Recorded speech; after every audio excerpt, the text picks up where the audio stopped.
As Afghanistan's acting foreign minister Muttaqi visits India for the first time, the Modi government has rolled out the red carpet with full protocol, official meetings and a visit to the Taj Mahal. What's behind New Delhi's 360-degree turn on the former terrorist group? And could India even break with the UN and give the Taliban government recognition?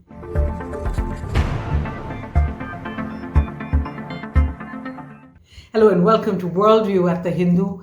I'm Suhasini Heather. Now this week, New Delhi received an unusual guest, Amir Khan Muttaqi, the first senior Taliban regime minister who's acting foreign minister of Afghanistan, a government that India does not recognize. Remember, the Taliban ousted the democratically elected government in Kabul in August 2021 and has refused to abide by even its own international commitments on girls' education, human rights, and minority rights.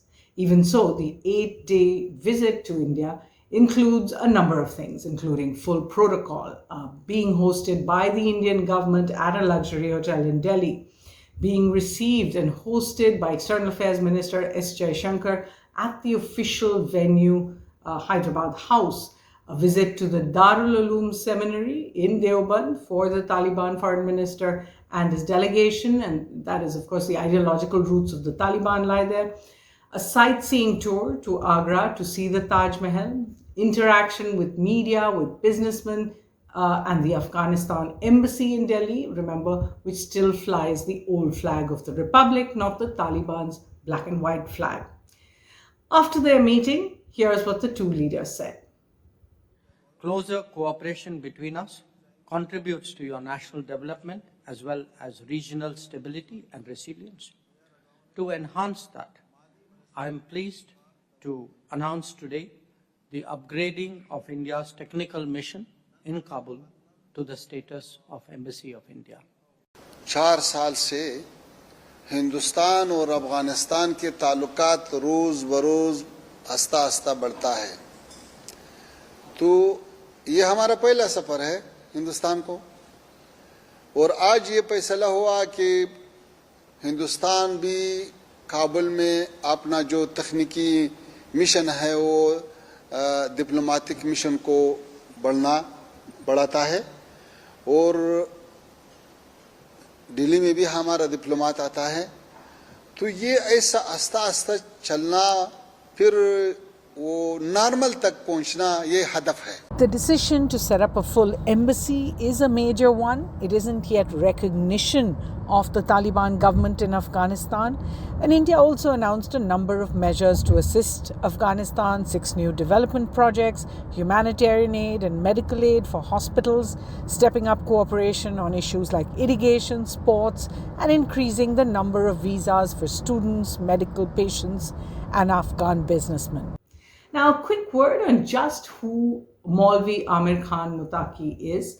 According to the Afghan Foreign Ministry's own website, a number of things. Amir Khan Muttaqi was first educated at a madrasa in Helmand and then moved to Pakistan at the age of 9 in 1996, following the Taliban's overthrow of the government and, of course, the brutal killing of President Najibullah. Muttaqi became the acting Minister of Information and Culture, obviously responsible for enforcing many of the Taliban's brutal rules on women and education.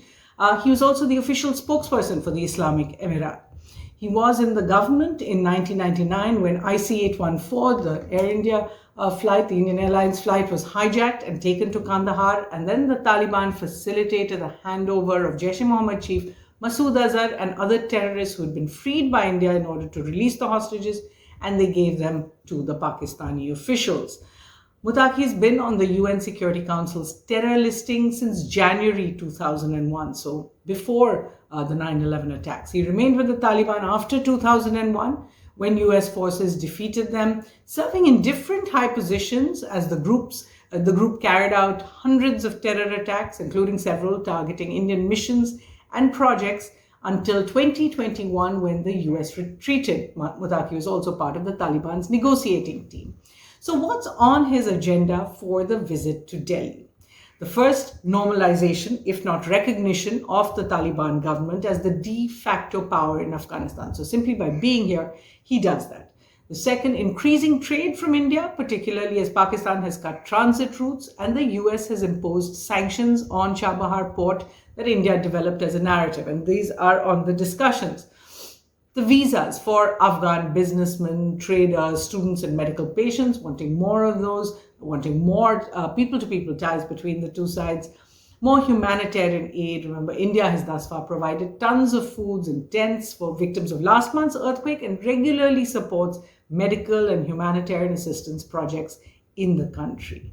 Now remember, during the Taliban's first tenure, 96 to 2001, India didn't recognize it, didn't keep the mission open in Kabul, allowed refugees that were fleeing the Taliban, especially women and young men seeking education, to come to India, and continued its humanitarian assistance for Afghanistan even in those days, but it also funded and assisted the Northern Alliance, the rebels against the Taliban of Ahmad Shah Massoud, in order to fight the Taliban. But this time around, things have been radically different. India does now have a technical mission that oversees humanitarian development assistance there in Kabul with Indian officials there. The government has cancelled all Afghan visas, gives very few in this period. India has also cut off all contact with non-Taliban groups like what's called the National Resistance Force and leaders like Ahmad Shah Massoud's own son. Why is Delhi getting closer to the Taliban now? What's behind that? The first is just simple pragmatism. The Taliban now has total control of Afghanistan in terms of security, and there's no effective political opposition to it. The second, Russia has recognized the Taliban already. It may be only a matter of time before some of the others follow, even if the United Nations doesn't do that. So apart from Russia, China, Central Asian countries, Gulf countries have already allowed the Taliban to set up embassies. Some have allowed the Taliban's flag to fly there as well. Now, Taliban tensions with Pakistan certainly make it a good ally for India, but that could be temporary. And Delhi is feeling a little squeezed on its foreign policy in the neighborhood at present. So good ties with the Taliban at least keeps one of the fronts and regional stability slightly in check. Of course, India also wants to continue to help with humanitarian assistance to Afghans. It's a historical relationship and it needs to work with the Taliban for this.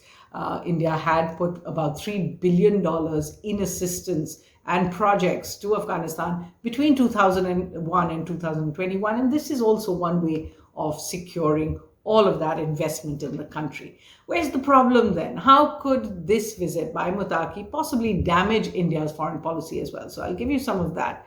The first is India's stand on terror gets diluted. Remember, India had to request permission from the UN Security Council twice for Muttaqi to be given a sanctions waiver to come to India. Of course, it won't be able to raise the IC-814 hijacking, 2008 embassy bombings, and attacks on missions, the killing of Indian journalist Danish Siddiqui in 2021, and those issues in any great way. The second is the damage to India's stand on minorities protection. While the Ministry of External Affairs on a weekly basis issues statements on minority rights in Bangladesh and Pakistan, it has been silent even when asked directly about the Taliban's own erasure of Sikhs, Hindus, Hazaras, and other minorities. The third is the damage to India's stand on human rights, particularly in the neighborhood, particularly on the issue of girls' education. And the MEA didn't protest when Mr. Muttaqi held a press conference in Delhi with only men in it, not inviting a single female journalist. Stand on UN recognition. If India decides to go further and go the way of China or Russia on this, India then stands to dilute the multilateral rules-based order as well. And after inviting Israeli Finance Minister Bezalel Smotrich to Delhi, who has been banned in many Western countries, has an ICC warrant against him, now inviting a UN Security Council terror lister does also carry some reputational damage for India. So what's worldview stake? The government would certainly like to project its newfound friendship with the Taliban as a part of pragmatic policy, of doing what is in India's best interests.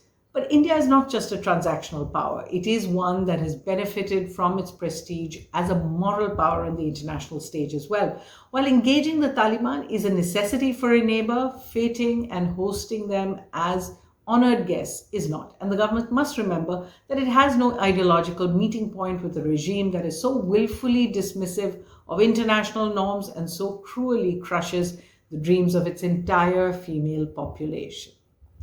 Let me get you some new worldview reading recommendations. And of course, on previous episodes, we've spoken about many of the others books, particularly on Afghanistan and India. But here are some new ones. One is called The Return of the Taliban, Afghanistan After the Americans Left. This is by Hassan Abbas. Taliban, the Power of Militant Islam in Afghanistan and Beyond. This is Ahmed Rashid's original classic book that's read by everyone, but it has been updated in 2022, I think. There's Afghanistan by Barnett Rubin. He's a professor in the US. The Finest Hotel in Kabul, A People's History of Afghanistan. This is by the journalist Lise Doucette. And The Places in Between. This is just a travelogue, a vivid account of a death-defying walk across war-torn Afghanistan by Rory Stewart. I hope you enjoy reading all of these books, and do join us again here on Worldview from the team. Thanks for watching.